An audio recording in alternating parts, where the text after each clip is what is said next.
and efficient. And then the jets, the shooting stars, in precision maneuvers, sleek, deadly beauty, and incredible speed. And here the monster of them all, the fabulous B-36, 140 tons of plane, a cruising range of 10,000 miles. Isn't she a tremendous ship? Just to give you a better idea of her size, here she is again with a jet fighter for escort. That's your Air Force, America's Air Force, on display at the National Air Races. Maybe after that B-36, we'd better have a plane cut down to our size. Here's Betty Skelton, Women's National Aerobatic Champion, the youngest and smallest stunt flyer and racer in the country. That sign on the nose of her ship tells her choice in oil.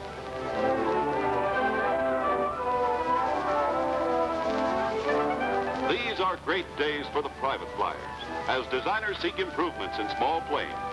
The Goodyear Trophy Race emphasized this interest in light planes with a record-breaking entry.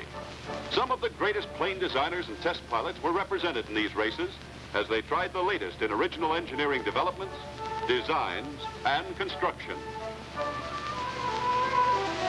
The racing on a 2-mile closed course in front of the grandstand was a beautiful sight. There were so many entries that this event had to be run in heats with eliminations to semifinals and the final. Some of these tiny racers were the product of well-equipped shops and laboratories, but many were built in small hangars and shops all over the nation. The only thing they have in common is a Continental 188 cubic inch engine, originally 85 horsepower, but all of them so souped up that they really turn up to incredible speed. A victory roll by one of the heat winners. Labor Day brought the final, a 24-mile grind with $25,000 awaiting the 8 winners. The flag, the takeoff, and away they go. Ingenuity, engineering ability, and flying skill have once more come to their grueling test, their final proving ground. The chief significance of this event for the midget ships are the innovations built into them that will stimulate the light plane industry. Many of the designs are radical, but some of these new features are bound to become standard equipment in a few years. And here's the winner. Fish Salmon flew a cosmic wind named the Minnow to victory at the record-breaking speed of 169.608 miles per hour. He and all the rest of the final 8 money winners in the Goodyear race depended on Kendall to see them through the elimination heats and the final race. A thumping tribute to the popularity of Kendall quality. Stock model planes become more advanced and more versatile every year. Look at this standard Beechcraft Bonanza as the famous Bevo Howard puts her through an aerobatic routine. This is a standard plane flown to the air races with passengers as part of its regular use by its owner. But you can bet he didn't fly it like this. Watch this slow roll.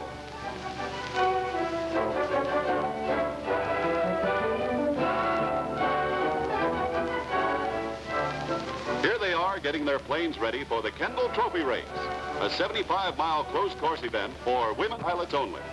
It brought together the cream of the feminine pilots. Let's meet them. Caddy Landry of Coral Gables, a flyer since 1940, who served as a WASP in the war. And today is her birthday, and we certainly wish her luck. Nancy Corrigan, a former Powers model, who now teaches flying at Stevens College. Nancy was born in Ireland, and what a sweet colleen she is. Dot Lemon of Houston, Texas. Dot learned to fly in 1926, and since then she has logged over 11,000 hours. She is the mother of 4 sons, all of whom served in the armed forces in the last war. Helen McBride, Little Mac from Apopka, Florida, also has 4 children. She has raced small ships, but this is her first year in a larger plane. Grace Harris of Kansas City, Secretary and Treasurer of the Ong Aviation Corporation, a businesswoman who flies for fun. Grace has been flying since 1940, and this is her 2nd year of racing. Ruth Johnson from Upland, California, has been flying several years. Raced first in 1946. and last year won the Halley Trophy in her AT6. Betty Clark of Denver won the nickname of Buzz Betty while serving as a wasp when she made 2 generals and 3 colonels hit the dirt. Betty has been flying since 1942. Now they are ready, and the planes taxi in front of the grandstand, past the crowds to the starting line at the far corner of the field. Let's join the ladies and race with them. Maybe we can get the thrill of racing, the feel of the plane, the thrill of pylon dusting. The girls get final instruction, a few last words about the rules, and into the planes, ready to go. Here's the starter. Ready? The flags go down, and they're off.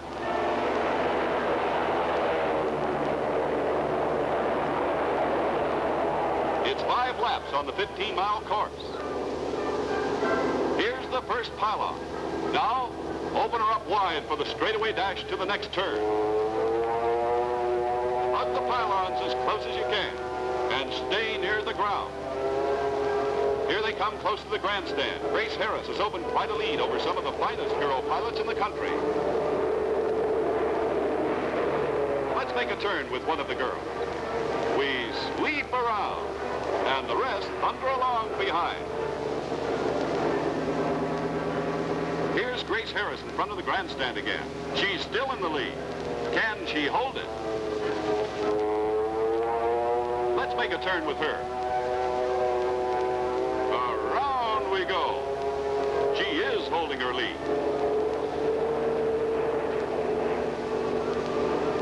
But look at this fight for second place. Caddy Landry and Dot Lemon boiling into the last lap. Look at those girls burn up the course.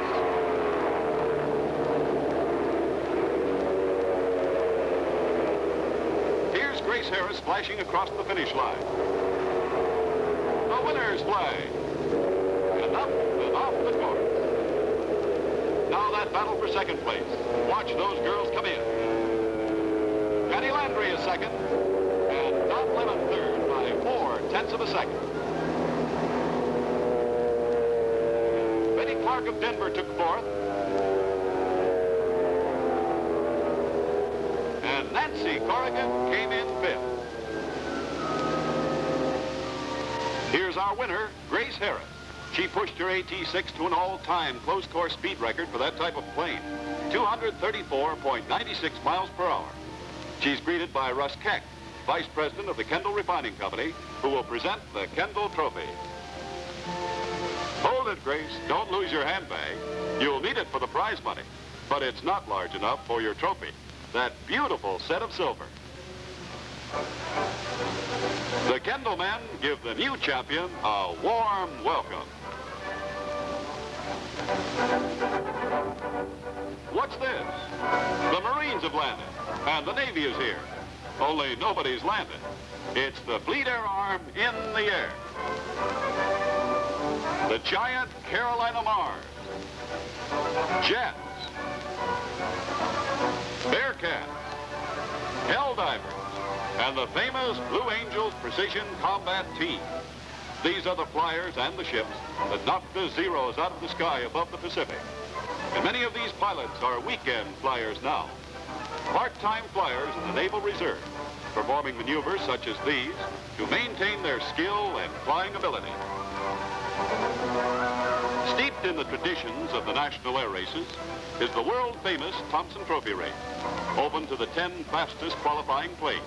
The Thompson is a test of speed and endurance. 300 miles around a quadrangular 15-mile course. And there they go.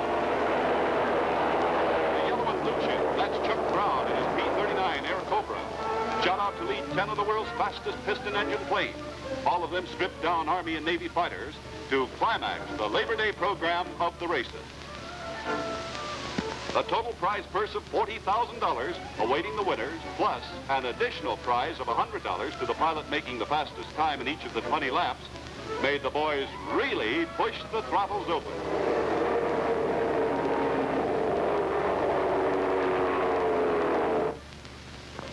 Cook Cleland Raymond's two Corsairs, hot after Chuck Brown a few laps, were forced to pull out when their air scoops tore loose. The rest thunder on, Brown still setting a blistering 400-mile-an-hour pace.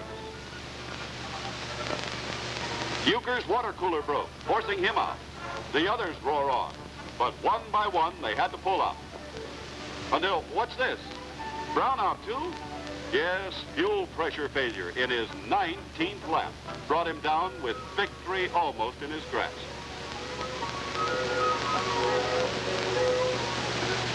In second place after the 10th lap is Anson Johnson of Miami Springs.